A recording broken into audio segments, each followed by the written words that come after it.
Anyway, Ron in Brooklyn, thanks for waiting. Yes, good evening, and what an honor to talk to the two of you. Thank you. Thank you. I sent an email last week with 2 questions, and Tracy Harris acknowledged that she didn't have answers, so I'm going to ask them to both of you now. Okay, question number 1. The Vatican now accepts evolution as factual and true, so there was no first man, no Adam, no talking snake, no fall from grace, no need for Jesus to come to earth to offer human salvation. So how does Catholicism reconcile this? And question number 2, we atheists are always saying that there's no evidence or proof of God. So what would the evidence be that we would accept? I can't think of any, including having some spook appear before me who changed himself into different life forms, knew what I was thinking, and corporeally reproduced my deceased parents, and we had a discussion of things that only we knew about. Sure. Those are my 2 questions. Sure. Okay. So the first one, I don't think that the Vatican's acceptance of evolution doesn't necessarily, it should, I agree with you that it should destroy their theology, because there was no first man, first woman, etc., no fall from grace, blah, blah, blah, nothing to be redeemed of, no original sin. However, the Vatican definitely accepts evolution. They don't necessarily accept it in its entirety the way you and I would, and they managed to say that in addition to evolution, there was in fact this first man, first woman, in at least a metaphoric sense, if not an actual literal sense. I don't know how they work that out. So yeah, they're basically doing tap dances around evolution to avoid the problems. And there's some Catholics who aren't happy with it.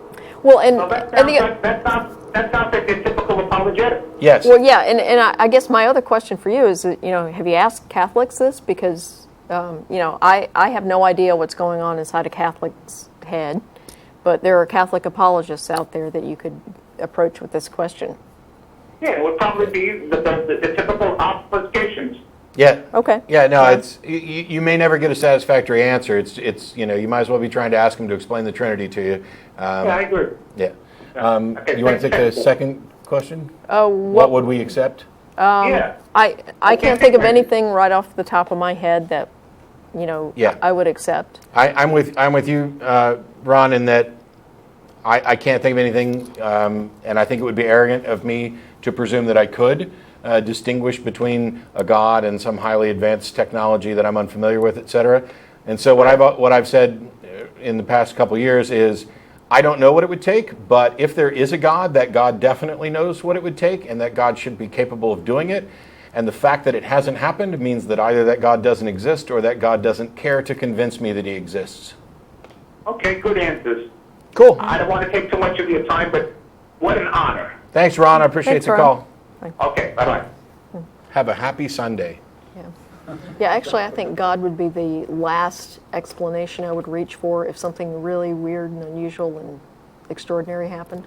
Yeah, I mean, there could be a collection of different pieces of evidence that would lead me to believe that not necessarily that a God exists, but that whatever some people have been pointing to as God may actually be a real phenomena. And we could test intercessory prayer, and we have, and it fails, but if it had succeeded, we would have been in the position of saying, okay, now we need to investigate this further. Which prayers, which denominations, which ones are working? And we would have to acknowledge that whether or not a God actually exists outside, that prayer has demonstrated that it has some usefulness. And if it turned out that only praying to Jesus actually had a statistically significant usefulness, well, that wouldn't necessarily be confirmation of Jesus or God, but it would be confirmation of the effects, which is all you can ever hope to do. Unfortunately, that never happens. Yeah. Ever. Ever. I don't care what miracles you want to point to, and Bubba Joe's limb regrew and nobody saw it but him and his family, or you know, Tim Minchin's got a song about the cataracts of Sam's mom or something. Yeah. We need good, reliable, independently verified, and preferably repeatable, testable, falsifiable confirmation. And now, if you think that's too much, which some people do, they're like, why do you have your standards so high? Oh my gosh, are you kidding me? It's like the biggest possible claim. And you want me to use the same standards for that I would if you told me you ate a grilled cheese yesterday. Come on. But since nobody said that today,